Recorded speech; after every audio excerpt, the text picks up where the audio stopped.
पर्दा डालना चाहती है मणिपुर में हो रहे अत्याचारों पर, हैवानियत पे, दरिंदगी पे।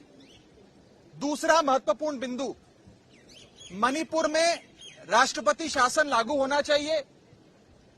अनुच्छेद 356 के तहत मणिपुर की सरकार को बर्खास्त करना चाहिए और केंद्र सरकार को अपनी जिम्मेदारी निभाते हुए मणिपुर में अमन, प्यार, शांति, भाईचारा बहाल करना चाहिए। और अंत में, जिस प्रकार से सारी संसदीय प्रणाली को, कानून को, मर्यादा को, पास्ट प्रेसिडेंट्स को ताक पे रख के तार-तार करते हुए मेंबर्स ऑफ पार्लियामेंट को सस्पेंड किया जा रहा है, उसका हम सख्त विरोध करते हैं। आज एक प्रयास यह है कि कोई भी शख्स अगर मणिपुर के संदर्भ में आवाज उठाता है तो उसे धमकाया जा रहा है कि आपको सस्पेंड कर दिया जाएगा, हाउस से निकाल दिया जाएगा। यह बिल्कुल बर्दाश्त नहीं है। ऐसे तो विपक्ष बचेगा ही नहीं। इससे बेहतर तो यह है कि आप एक दो मेंबर्स को छोड़िए। अभी कांग्रेस पार्टी की एक रजनी पाटिल जी सस्पेंडेड हैं, आम आदमी पार्टी के एक संजय सिंह सस्पेंडेड हैं। आप इन दोनों के साथ साथ जितने विपक्ष के सांसद हैं सबको सस्पेंड कर दीजिए, सबको निकाल दीजिए। इंडिया ग्रुप के जितने सांसद हैं सबको निकाल दीजिए, क्योंकि आप लोग बहस नहीं चाहते। इन्हें इंडिया शब्द से भी परहेज है।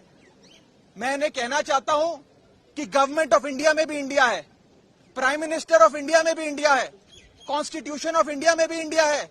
Makeup India, startup India, make in India, digital India, बढ़ेगा इंडिया, खेलो इंडिया, पढ़ेगा इंडिया, ये सारे शब्दावली देने वाले आज इंडिया नाम से नफरत करने लगे हैं। ये इनका डर है कि कहीं ये इंडिया ग्रुप मजबूती से अपनी आवाज ना उठाए, मणिपुर के संदर्भ में अपनी आवाज ना उठाए और मणिपुर के लोगों की चीखें कहीं सत्ता के गलियारों में ना गूंजे, ये इन्हें डर लगता है। पर्दा डालना चाहती है मणिपुर में हो रहे अत्याचारों पर, हैवानियत पे, दरिंदगी पे।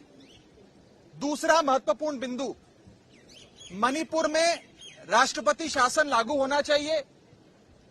अनुच्छेद 356 के तहत मणिपुर की सरकार को बर्खास्त करना चाहिए और केंद्र सरकार को अपनी जिम्मेदारी निभाते हुए मणिपुर में अमन, प्यार, शांति, भाईचारा बहाल करना चाहिए।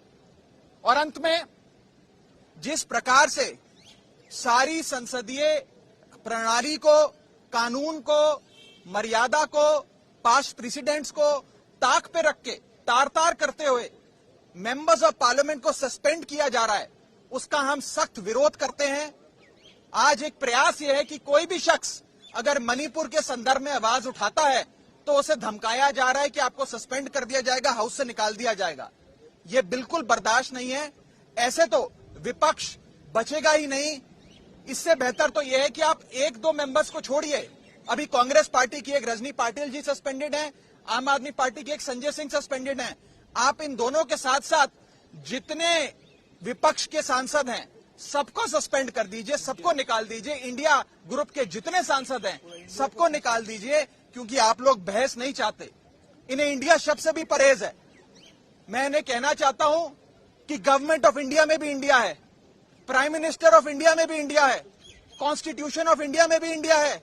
Makeup India, startup India, make in India, digital India, बढ़ेगा इंडिया, खेलो इंडिया, पढ़ेगा इंडिया, ये सारे शब्दावली देने वाले आज इंडिया नाम से नफरत करने लगे हैं। ये इनका डर है कि कहीं ये इंडिया ग्रुप मजबूती से अपनी आवाज ना उठाए, मणिपुर के संदर्भ में अपनी आवाज ना उठाए और मणिपुर के लोगों की चीखें कहीं सत्ता के गलियारों में ना गूंजे, ये इन्हें डर लगता है।